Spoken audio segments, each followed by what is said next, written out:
Hi, beautiful twin souls. Separation stage part 3 soul merging. ಈ ಜರ್ನಿನಲ್ಲಿ divine merging experience ಆದಮೇಲೆ ಸೋಲ್ merging ನಿಮಗೆ continuous ಆಗಿ experience ಆಗೋದಕ್ಕೆ ಶುರು ಆಗುತ್ತೆ. ಸೋಲ್ ಮರ್ಜಿಂಗ್ ಅನ್ನೋದು ಎಂಥ ಸ್ಥಿತಿ ಅಂದರೆ ನಿಮಗೆ ಈಗ ಶರೀರದ ಭಾವ ಇರೋದಿಲ್ಲ, ಆತ್ಮದ ಭಾವ ಬಂದಿರುತ್ತೆ. ಇಲ್ಲಿ ತನಕ ನಿಮ್ಮ DMDF ಎನರ್ಜೀಸು ಡಿಸ್ಬ್ಯಾಲೆನ್ಸ್ ಆಗಿರುತ್ತೆ. ಇಲ್ಲಿ ನಿಮ್ಮ ಎನರ್ಜೀಸು ಬ್ಯಾಲೆನ್ಸ್ ಆಗ್ತಾ ಬಂದು ನಿಮ್ಮ ಎನರ್ಜೀಸು ಒಂದಕ್ಕೊಂದು ಮರ್ಜ್ ಆಗೋದಕ್ಕೆ ಶುರು ಆಗುತ್ತೆ.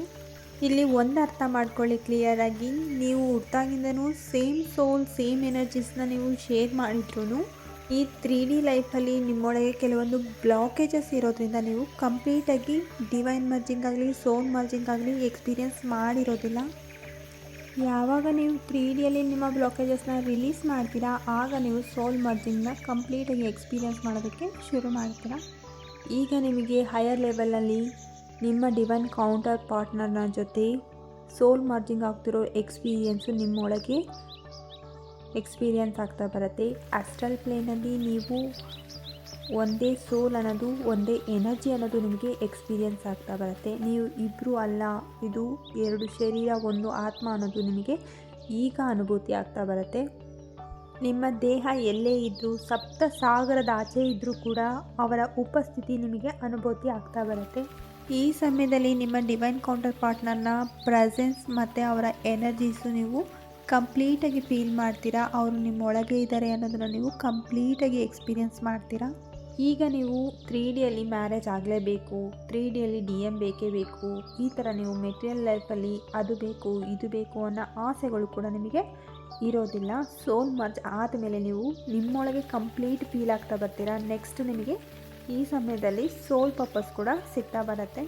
ಡಿವೈನ್ ಮರ್ಜಿಂಗ್ ಆದಾಗಲೇ ನಿಮಗೆ ಸೋಲ್ ಪರ್ಪಸ್ ರಿವೀಲ್ ಮಾಡೋದಕ್ಕೆ ಸೈನ್ಸ್ ಆ್ಯಂಡ್ ಸಿಂಕ್ರಾನಿಸಿಟೀಸ್ನ ಡಿವೈನ್ ನಿಮಗೆ ಕೊಡ್ತಾ ಬಂದಿರ್ತಾರೆ. ಬಟ್ ನಿಮಗೆ ಕಂಪ್ಲೀಟಾಗಿ ಅರ್ಥ ಆಗೋದು ಸೋಲ್ ಮರ್ಜಿಂಗ್ ಆದಮೇಲೆ. ಈಗ ನೀವು ಕಂಪ್ಲೀಟಾಗಿ ನಿಮ್ಮ ಸೋಲ್ ಪರ್ಪಸ್ನ ಅಕ್ಸೆಪ್ಟ್ ಮಾಡಿ ನಿಮ್ಮ ಸೋಲ್ ಪರ್ಪಸ್ ಕಡೆ ನೀವು ಗಮನವನ್ನು ಕೊಡೋದಕ್ಕೆ ಶುರು ಮಾಡ್ತೀರಾ.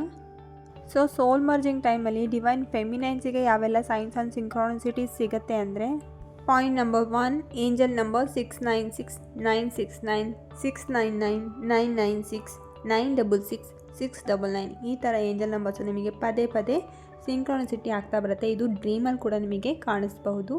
ಪ್ಲಸ್ ಇದು ಜೊತೆಗೆ 369 144 143 ಈ ಥರ ಕೂಡ ನಿಮಗೆ ಪದೇ ಪದೇ ಕಾಣಿಸ್ತಾ ಬರುತ್ತೆ.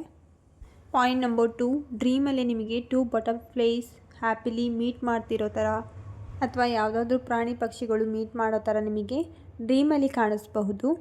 ಪಾಯಿಂಟ್ ನಂಬರ್ 3 ಮೆಡಿಟೇಷನಲ್ಲಿ ಅರ್ಧನಾರೀಶ್ವರ ರೂಪವನ್ನು ತೋರಿಸ್ತಾರೆ. ಡಿವೈನ್ ಕಪಲ್ ಶಿವ ಮತ್ತು ಶಕ್ತಿ ಯಾವ ಥರ ಡಿವೈನ್ ಮರ್ಜಿಂಗ್ ಆಗಿತ್ತು ಅಂತ ಕಂಪ್ಲೀಟಾಗಿ ನಿಮಗೆ ಎಕ್ಸ್ಪೀರಿಯನ್ಸ್ ಆಗುತ್ತೆ ಮೆಡಿಟೇಷನಲ್ಲಿ, ಅಥವಾ ಅವರ ಒಂದು ಅರ್ಧನಾರೀಶ್ವರ ರೂಪ ಒಂದು ಜಲಕ್ಕಾಗಿ ನಿಮಗೆ ಕಾಣಿಸ್ಬಹುದು. ಪಾಯಿಂಟ್ ನಂಬರ್ 4 ಈ ಸಮಯದಲ್ಲಿ ಪದೇ ಪದೇ ಶಿವಶಕ್ತಿಯರ ಸಿಂಕ್ರಾನಿಸಿಟಿ ಆಗ್ತಾ ಬರುತ್ತೆ. ಇದ್ರ ಜೊತೆಗೆ ಕಿನ್ನರಿಯರು ಕೂಡ ಸಿಂಕ್ರಾನಿಸಿಟಿ ಆಗ್ಬೋದು. ಇದು ಡ್ರೀಮಲ್ಲಾದರೂ ಕಾಣಿಸ್ಬೋದು, 3Dಯಲ್ಲಾದರೂ ನಿಮಗೆ ಸಿಂಕ್ರಾನಿಸಿಟಿ ಆಗಬಹುದು. ಇದ್ರ ಜೊತೆಗೆ ಯಾವುದಾದ್ರೂ ಡಿವೈನ್ ಕಪಲ್ಸ್ಗಳ ಸೋಲ್ ಮರ್ಜಿಂಗ್ ಸೀನ್ಸ್ಗಳು ನಿಮಗೆ ಪದೇ ಪದೇ ಸಿಂಕ್ರಾನಿಸಿಟಿ ಆಗ್ಬೋದು. Example Radhakrishna. Point number 5 heart ಚಕ್ರ ಸ್ಪಿನ್ನಿಂಗ್ ಆಗ್ತಾ ಬರುತ್ತೆ. ಪಾಯಿಂಟ್ ನಂಬರ್ 6 ನಿಮ್ಮ ಬಾಡಿ ಲೈಟ್ ಫೀಲ್ ಆಗುತ್ತೆ. ಸಡನ್ನಾಗಿ ನಿಮ್ಮ ಹೆಲ್ತ್ ಕಂಡೀಷನ್ನು ಬ್ಯಾಲೆನ್ಸ್ ಆಗ್ತಾ ಬಂದಿರುತ್ತೆ. ಮೇನಾಗೆ ಡಿವೈನ್ ಫೆಮಿನೈನ್ಸು ಗರ್ಲ್ಸ್ ಆಗಿದ್ದರೆ ಅವರ ಪೀರಿಯಡ್ ಸೈಕಲು ಬ್ಯಾಲೆನ್ಸ್ ಆಗ್ತಾ ಬಂದಿರುತ್ತೆ. ಪಾಯಿಂಟ್ ನಂಬರ್ 7 ನಿಮ್ಮ ಡಿವೈನ್ ಮಸ್ಕಲೈನ್ 3Dಯಲ್ಲಿ ಅಥವಾ ನಿಮ್ಮ ಡ್ರೀಮಲ್ಲಿ ಟೆಂಪಲಿಗೆ ಹೋಗ್ತಿರೋ ಥರ, ಮೆಡಿಟೇಷನ್ ಮಾಡ್ತಿರೋ ಥರ, ಯಾವುದಾದ್ರೂ ಸ್ಪಿರಿಚುವಲ್ ಆ್ಯಕ್ಟಿವಿಟೀಸ್ ಮಾಡ್ತಿರೋ ಥರ ನಿಮಗೆ ಎಕ್ಸ್ಪೀರಿಯನ್ಸ್ ಆಗುತ್ತೆ. ಪಾಯಿಂಟ್ ನಂಬರ್ 8 ನಿಮಗೆ ಬೀಳುವಂತಹ ಕೆಲವೊಂದು ಡ್ರೀಮ್ಸ್ಗಳು ನಿಮ್ಮ ರಿಯಾಲಿಟಿಯಲ್ಲಿ ಟ್ರೂ ಆಗ್ತಾ ಬಂದಿರುತ್ತೆ, ನಿಜ ಆಗ್ತಾ ಬಂದಿರುತ್ತೆ. ಪಾಯಿಂಟ್ ನಂಬರ್ 9 ಸೋಲ್ ಮರ್ಜಿಂಗ್ ಆದಮೇಲೆ ನಿಮಗೆ ಸೋಲ್ ಪರ್ಪಸ್ ಬಗ್ಗೆ ತಿಳಿಸ್ತಾ ಬರ್ತಾರೆ. ಕೆಲವೊಂದು ಸೋಲ್ ಪರ್ಪಸ್ಗೆ ರಿಲೇಟೆಡ್ ಆಗಿರುವಂಥ ಸೈನ್ಸ್ ಆ್ಯಂಡ್ ಸಿಂಕ್ರಾನಿಸಿಟೀಸ್ಗಳು ನಿಮಗೆ ಸಿಗ್ತಾ ಬರುತ್ತೆ. ಪಾಯಿಂಟ್ ನಂಬರ್ 10 ನಿಮಗೆ ಸ್ಟ್ರಾಂಗ್ ಟೆಲಿಪತಿ ಆಗೋದಕ್ಕೆ ಶುರು ಆಗುತ್ತೆ. ಹಾರ್ಟ್ ಟು ಹಾರ್ಟ್ ಕಾನ್ವರ್ಸೇಷನ್ ನಡೆಯುತ್ತೆ. ಈವನ್ ನೀವಿಬ್ಬರು ದೂರ ಇದ್ದರೂ ನೋ ಕಾಂಟ್ಯಾಕ್ಟ್ ಸಿಚುಯೇಷನಲ್ಲಿದ್ದರೂ ಕೂಡ ನಿಮ್ಮ heart to heart conversation stop ಆಗಲ್ಲ, ನಿಮ್ಮ ಟೆಲಿಪತಿ ಸ್ಟ್ರಾಂಗ್ ಆಗಿರುತ್ತೆ.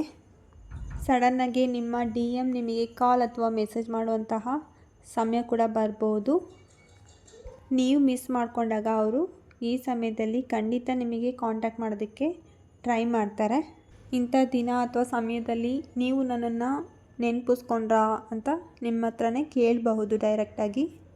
ಅವರಿಗೆ ಆಗಿರುವಂಥ ಕೆಲವೊಂದು ಎಕ್ಸ್ಪೀರಿಯೆನ್ಸ್ಗಳು ಕೂಡ ನಿಮಗೆ ಈ ಸಮಯದಲ್ಲಿ ಶೇರ್ ಮಾಡ್ಕೊಳ್ಳೋದಕ್ಕೆ ಇಷ್ಟಪಡಬಹುದು.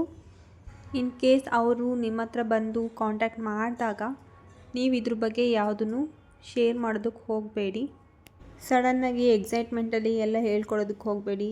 ನೀವು ಮತ್ತೆ ಅವರನ್ನು ಎಷ್ಟು ಚೇಸ್ ಮಾಡ್ತೀರೋ ಅಷ್ಟು ಅವರು ನಿಮ್ಮಿಂದ ಮತ್ತೆ ದೂರ ಹೋಗೋ ಚಾನ್ಸಸ್ ಇರುತ್ತೆ.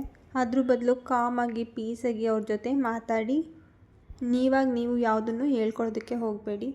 ಸಮಯ ಬಂದಾಗ ಎಲ್ಲ ರಿವೀಲ್ ಆಗುತ್ತೆ. Thank you so much for watching this video with lots of love.